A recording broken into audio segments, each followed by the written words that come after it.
What's up, y'all? Welcome into the warm-up show here on Grind City Media.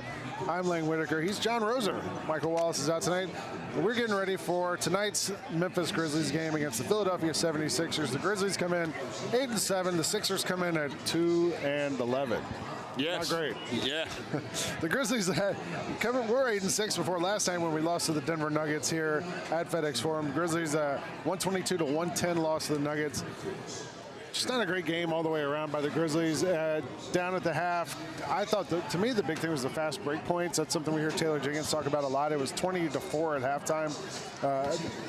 Nuggets ended up, I think it was like 27-16. But for a team that's playing up-tempo and trying to push the pace, they weren't able to do that against Denver last night. No, they weren't able to do it. I mean, I think you saw like the beginning of the game, like Denver very clearly was playing a lot harder than the Grizzlies, and I think the Grizzlies did not match Denver's energy and intensity until probably about 4 minutes to go in the third quarter. Yeah.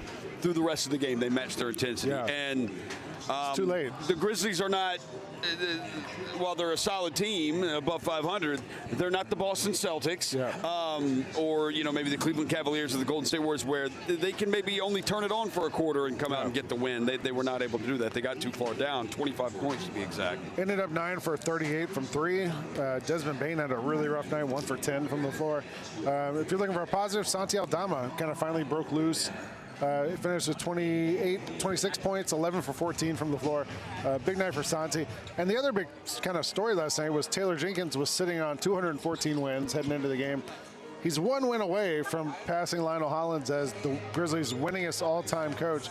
We actually have some sound here of Taylor Jenkins talking about that record and what it would mean to him if he can get that record. I come to work every single day super excited to coach the game that I love. I love teaching this game. I love all the players that I've been able to be fortunate to work with, different staff as well, coaches. I wake up every day being excited. That was something that someone told me many years ago, wake up doing what you love every single day. And I get that opportunity. I love the competition. I love what we've built up, in 5+ years now. And, I'm never satisfied. I want more. And that's how I've always been even before I got this opportunity. So not many people get this opportunity in their lifetime. And I don't take that for granted. And it motivates me every single day to be better, trying to be the best that I can be. So tonight he gets another shot at it. We talked about last night what Lionel Hollins has meant to the city.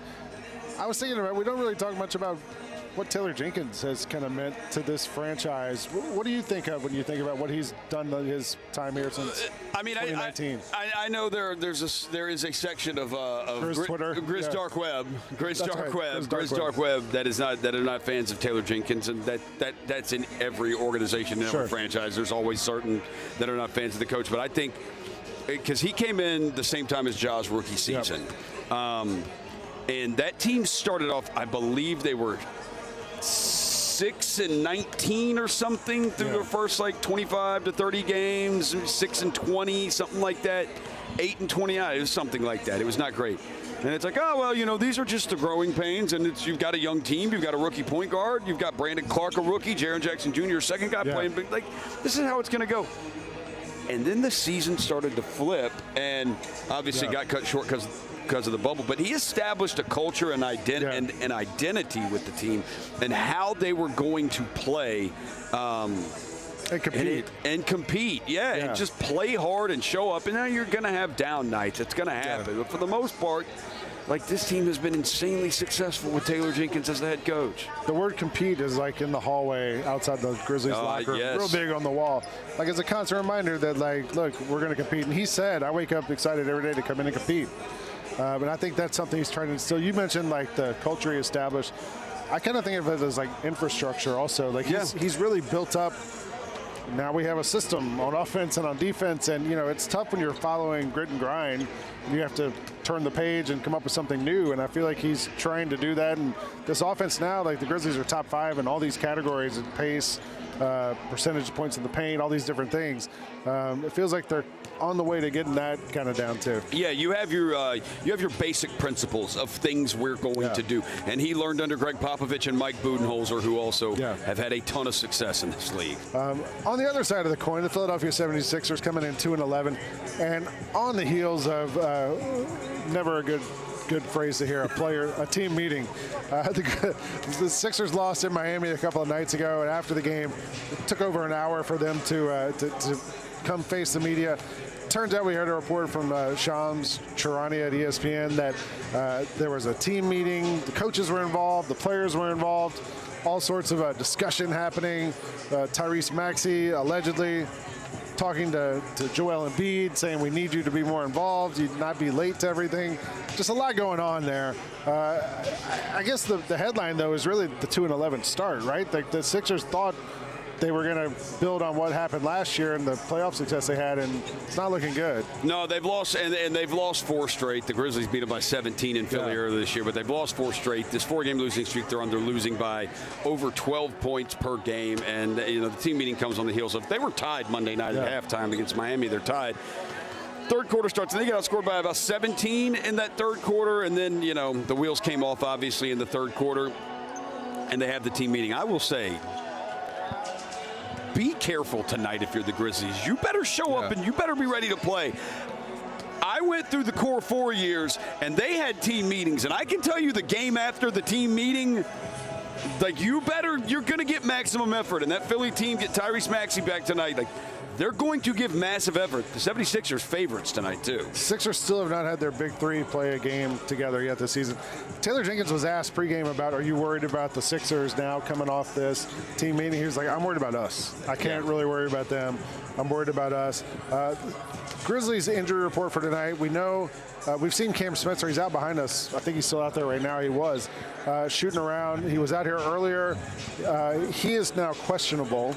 Conchar and Marcus Smart are both out tonight, according to Taylor Jenkins, with illness. Marcus, this is his 3rd straight game. Yeah, he said Marcus is actually healthy now, but he just got well today. No, we love ramp-ups. So we got to ramp him. We love ramp-ups. We're going to put him on the ramp. We're going to get him ready. And then Vince Williams Jr. is the other guy who's new on the list. And Taylor Jenkins said he had imaging today. It's definitely just a sprain or a strain. It's not a break or anything like that. So we'll see how that goes. But so tonight, I wouldn't be surprised if we see Cam Spencer. I mean, Taylor Jenkins said he's have a chance to play, but being without Conchar and Marcus Smart and the hustle having played earlier today, you would think he might get a chance to play. I will tell you, with the energy that he plays with and the fight that he plays with, they could have used Cam Spencer last night for sure. The Grizzlies are shooting their last 3 games. They have made 29 of 119, either 24% from 3 in their last 3 games. There he is watching right now. Yeah. All right, well, we're going to take a break. John, you're on the call tonight on the radio. I am. I'm filling in for Jessica Benson again. She was not on filling in for Jessica Benson. Yeah, everybody's filling in for Jessica Benson. She was not on the medical report that they put out there. I should have put her on there. Yeah, if she's still out next week, I'm putting her on there. All right, well, you're going to be on 92.9 on ESPN with Eric Hasseltine and Elliot Perry. Yep. We're going to take a break. We're going to come right back here on the warm-up show on Grind City Media. Who will lead the Grizz in steals this season? I'm going to go with Pippen for steals this season. So I'm going to go with Jaren. I'm going to go, as long as he's in the rotation, I'm going to go Jake LaRavia for total steals, and I'll have Marcus Smart in my back pocket for steals per game. Hey, Grizzlies fans, be sure to tune in to Grizzbeat, where the panel and I break down all things Grizzlies and take a look at the rest of the NBA as well. The show is live every Wednesday, 2 p.m. on YouTube at Grind City Media and the official Grind City Media app. We didn't talk about owling, and you're telling me you didn't know owling? What the hell is an owling? Owling is worse than Tebowing. What is an owling? How far can Kyra zoom out on this camera? She can zoom all the way out. Can she zoom out? What are you doing? I'm owling. Okay. Wait, why were we doing this? What is that? Tune in to the Jessica Benson Show with CJ Hurt, live every weekday at 8 a.m. on YouTube at Grind City Media and the official Grind City Media app. Justin Timberlake. I'm bringing sexy back. The Forget Tomorrow World Tour. Live in Memphis. Justin Timberlake. FedEx Forum, Saturday, November 23rd. Get tickets now at livenation.com. The brand new single Selfish is available to stream and download now. So if I get jealous, I can't help it. For more, hit up justintimberlake.com. D'Anthony Melton took my little guys, to the ice cream stand. He was like, I'm going to get ice cream. You want to go with? So he took my little guys to the ice cream stand. So, guess who their favorite player is now? John Morant. But outside of that, D'Anthony Melton's pretty high up on the list. How about this? We got youth small D'Anthony Melton jerseys at our house right now. Love D'Anthony Melton. That was a fun night. It was a fun night, man. The Gary Parrish Show, live on weekdays at 10 a.m. on YouTube at Grind City Media and the official Grind City Media app.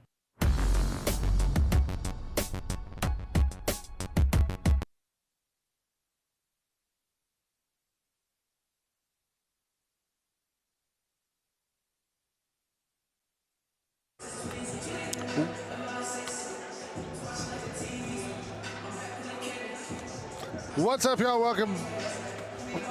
You ready? What's up? Welcome back to the warm-up show here on Grind City Media. I'm Lang Whitaker. Hey, look who it is. Brevin Knight joins us here live courtside at FedEx. What game is this? What home game is this? This is home game number 9. It only took 9 games for me to get on here.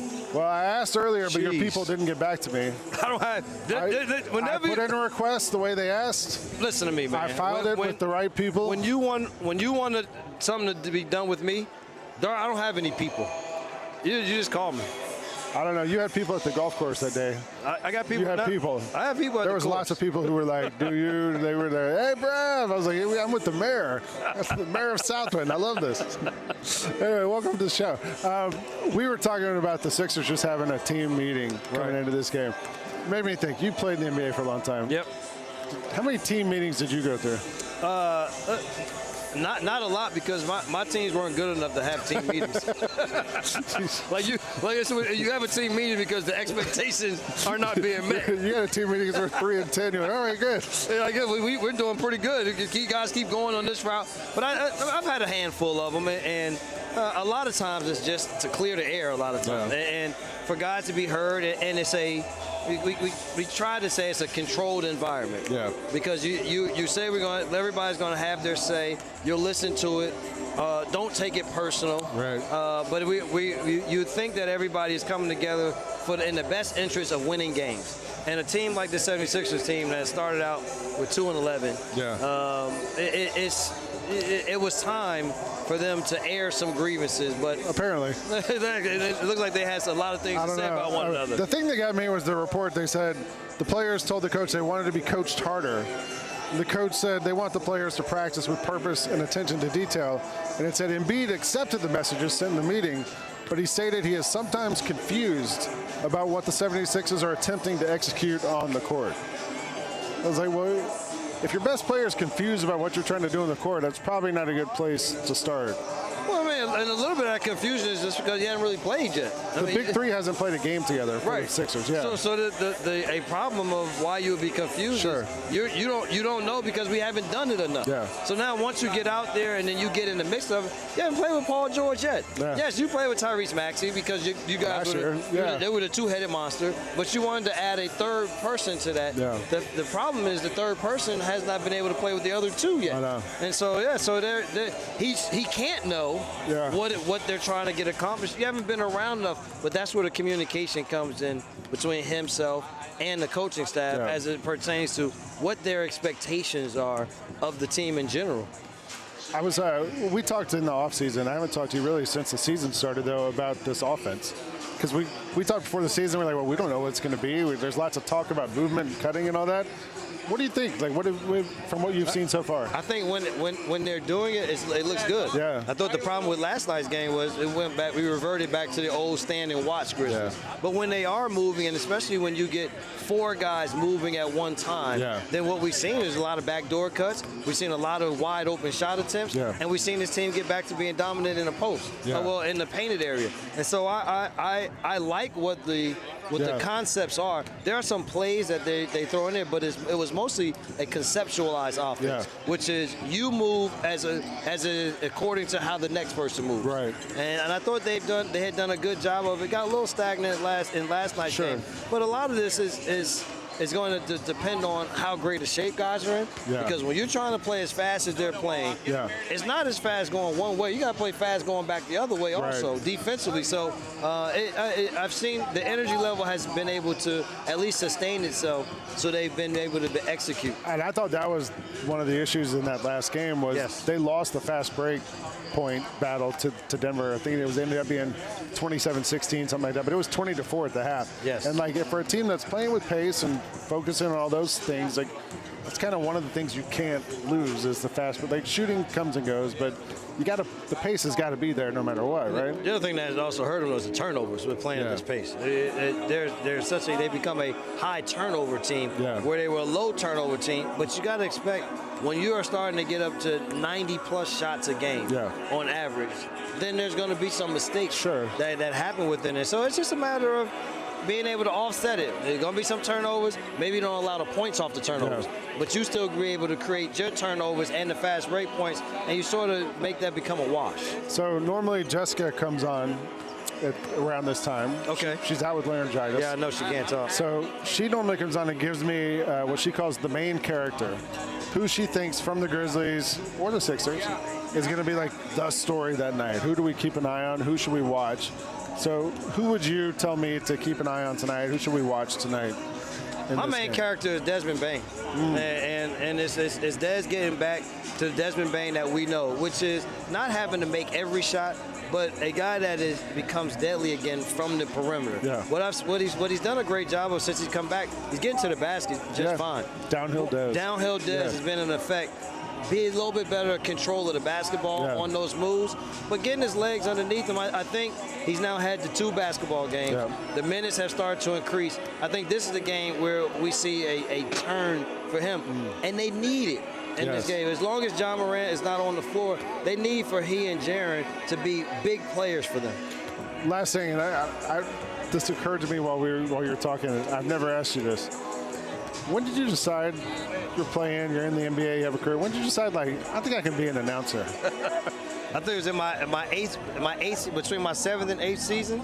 I did the summer broadcast program. Oh, you did the NBA one. The NBA one that the Players Association puts on. It was the inaugural year. Why'd you sign up for it? You just thought this is something I could do? Or? Well, I felt like I wanted to stay close to the game. Yeah. But I wanted the same schedule as playing the game. Yeah, but you didn't want to be home that much. Nobody wants me to be home that much.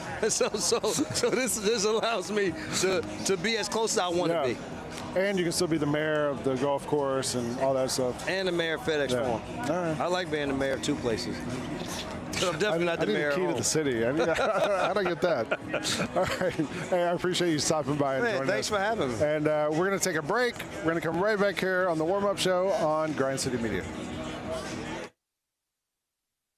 Who do you see ending up in the SWAC championship game? So give me your East and your West based on what you see right now. If I had to say from what I've seen this year so far, I think you're probably going to get a Southern Jackson SWAC championship. Get all of your HBCU sports and culture news by tuning in to HBCU Huddle with CJ Hurt and Mike Wallace. New episodes drop every Thursday on grindcitymedia.com, YouTube, and Spotify. Goldberg announces he's going to have a retirement match in 2025, and he said this on College Game Day. We know you're trying to ride the coattails because the 2025 is supposed to be the year of John Cena. Goldberg, I have a message for you, my guy. We don't care about your retirement match. Your retirement match was 3 years ago. Go somewhere, go away. Tune in to Grind City Wrestling weekly on the Grind City Media app and on the Grind City Media YouTube channel. Now every time you go to Miami, you can go see, like, there's a statue of me there. No, I don't look nothing like that thing, man. Look, I'm sorry. I would have been offended. Look at that. That is UTA. Oh, my God. Oh, look. Hey, y'all got to get that screenshot, man. Put that on the... The Chris Vernon Show, live on weekdays at noon on YouTube at Grind City Media and the official Grind City Media app. The 3 big beats this week. One was root for points in honor of John Roser. How about that Miami-Louisville game? Good Crushed grief. the over, which was 60. Finished with 97 total points, 52-45. Meanwhile, the Academy's covering again, both Army and Navy, getting the job done. This. Army, best start since 96. America. Navy crushed Charlotte. They're ranked 23rd and 24th in the country. The Odds Couple, live at 2 p.m. on YouTube at Grind City Media and the official Grind City Media app.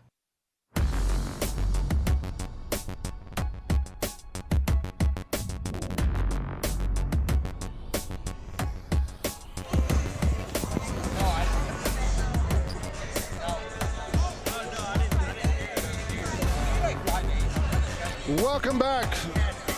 Welcome back to the warm-up show here on Grind City Media. I'm Lang Whitaker, and I'm alongside the man himself, Devin Walker. Man, I think you and I were in every one of those Grind City Media commercials. One of us was in every one of those commercials. That means we work a lot, right? It is. That means we work that's a lot. good, right? Yeah, it's a good thing. You know who works a lot, Lang Whitaker? Who's that? I don't know if he's working out behind us now. Cam Spencer? I watched him, bro.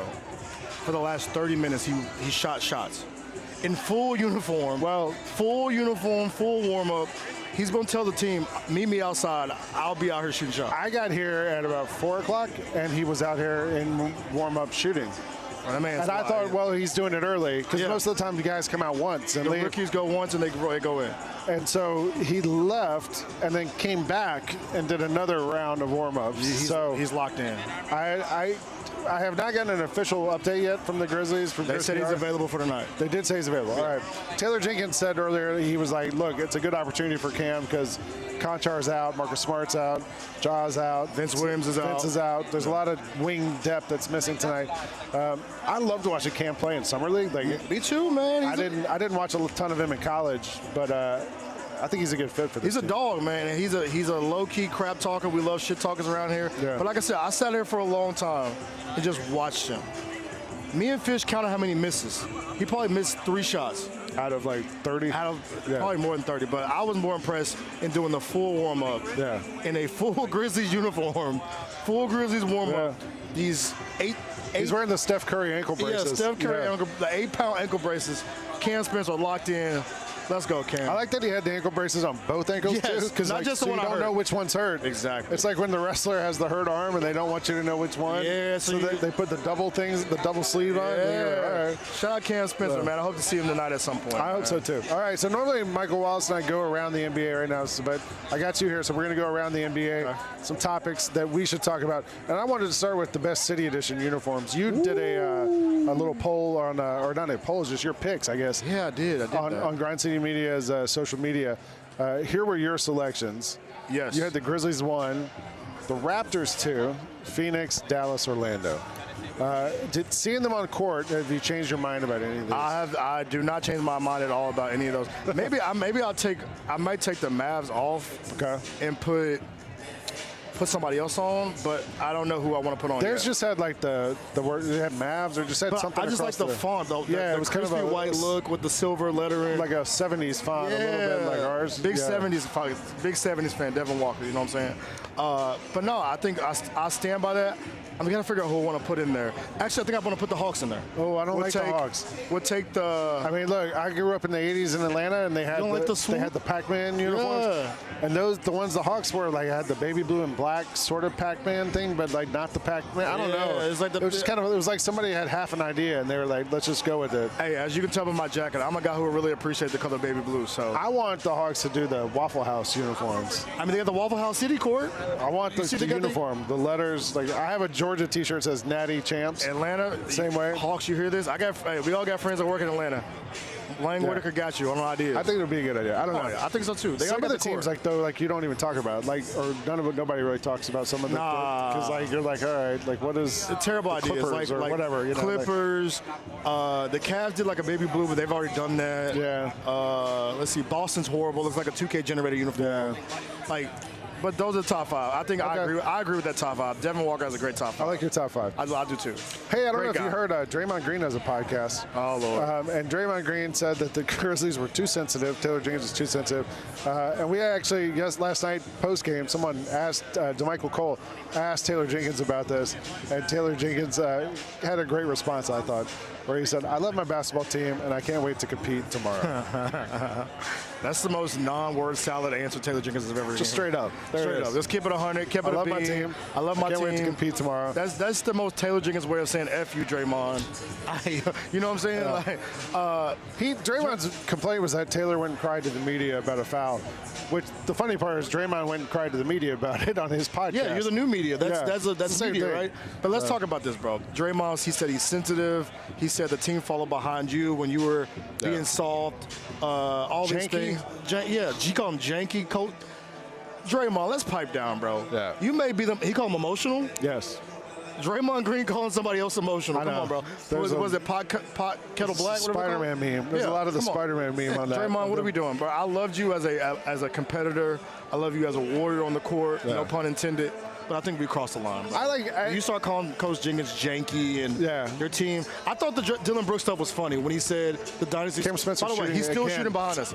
Cam Spencer is still shooting behind us. He's leaving it all out there. I'll tell you that. If he doesn't get cleared to play, it's going to be because he wore himself out in warmups. He's still shooting. Yeah.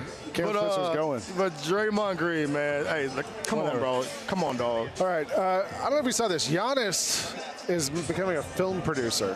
It's a movie about Mykonos, which is an island off the coast of Greece that people go on vacation. It's a caper starring Kanye's ex, Julia Fox, among other people. Shout out to her. But it made me think, if we're going to have another, LeBron's been in the movies. That seems like it has nothing to do with basketball, that movie. It's just a movie. By the way, that Giannis movie was terrible. They put on Disney Plus. Oh, the one about the family? Yeah, I didn't see it. Horrible.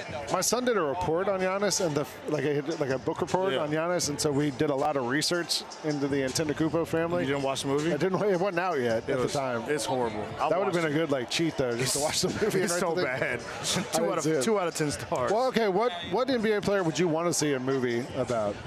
A movie about? Yeah. A current NBA player. Yeah. I mean, this is going to be people that know me. Their rise. People that know me know that what my answer is going to be. Come on, bro. It's the king himself, LeBron James. Okay. I know we got more than a game already, right? That's the story about the high school stuff. But I want to see the story about when LeBron was a fetus, when he was a young kid. but young LeBron, we're like super young. Super young LeBron. Like, what was the things his mom talked to him about? That's a good point. To make him the king that he is today, the chosen one he is today. Because he said he was as level-headed as he is and all that stuff. Yeah. Like, never had a scandal. Yeah. Always kind of like, he lies a little bit, but that's fine. Yeah, every once in a while. Yeah, he lies a little bit. He brought it up yesterday. But I want to know what made Bron. Yeah, that's probably my answer. I want to know. Answer. I want a movie about LeBron James. I know people say, "Oh, Devin's biased. He loves LeBron." You think LeBron would say no, enough attention, no more? Oh, we know LeBron James hates attention. No movies about me. Yeah, no movies about me. I just know when he decides he's gonna retire, we're gonna know about it. Yeah. By the way, speaking of LeBron, you see LeBron his tweet? Well, that he's off social media for a while. By the way, that's one thing I hate more than it. When people announce that they're getting off social media. On social media. How about you just get your ass off social media? LeBron needs to get on the Blue Skies. No. We're not doing Blue Sky, bro. We're not. You on Blue Sky? I'm on Blue Sky. I can't do it, bro. I think I'm cashed. It's a lot. I'm just putting the same things on Twitter and Blue Sky. See, I'm not trying to refurbish my I just content. copy it and paste it and put it over there. If y'all want to follow me, go follow me on Twitter.com. Follow me on Instagram. Blue Sky. That sounds like a pill you get at the gas station. I'm good on that. Hey, what are you doing this weekend? What's going on in Memphis this weekend? Tigers are off this weekend, right? Tigers are off this weekend. They play Tulane on Thanksgiving. Football. Yeah, they play Tulane on Thanksgiving. At Tulane? At Tulane, in New Orleans, on Thanksgiving Day. I will say the thing to do this weekend, Ghost River Brewing Company. Okay. Our boy Dustin 5-Star. He's around here somewhere. Johnny Bravo himself. He's having a wrestling event at Ghost River Brewing at 8 o'clock on Saturday night. If y'all need something to do, family event, take the kids, take the family, go watch some good wrestling. One of Dustin's wrestlers got ID'd by WWE ID last week. So that's big for him. So if y'all need something to do this weekend, go pop out to Ghost River. Watch Memphis Wrestling, some of the best local wrestling talent in the city. So go watch. And if you've never watched wrestling live, it's so much better than on video. Or whatever. You know what's even better about wrestling? When you have a cold beer to go with it. There you go. You know what I'm saying? And you can yell at the people. And you can yell at them. They'll yell back. It's part of the show. Yeah, I love me some local wrestling. But other than that, because Grizzlies are on the road, Tigers basketball is in San Francisco playing at University of San Francisco at Chase Center. But no, need something to do this weekend? Catch me at Memphis Wrestling on Saturday night. Go see Devin at Memphis Wrestling. Right now, the Grizzlies and the Sixers are about to tip off. You can watch it on FanDuel Sports Network. You can tune in on ESPN 92.9, and you can catch us back here next week on Monday when the Grizzlies are back in town. You've been watching the warm-up show on Grind City Media. Appreciate you hanging out with us. See you next week.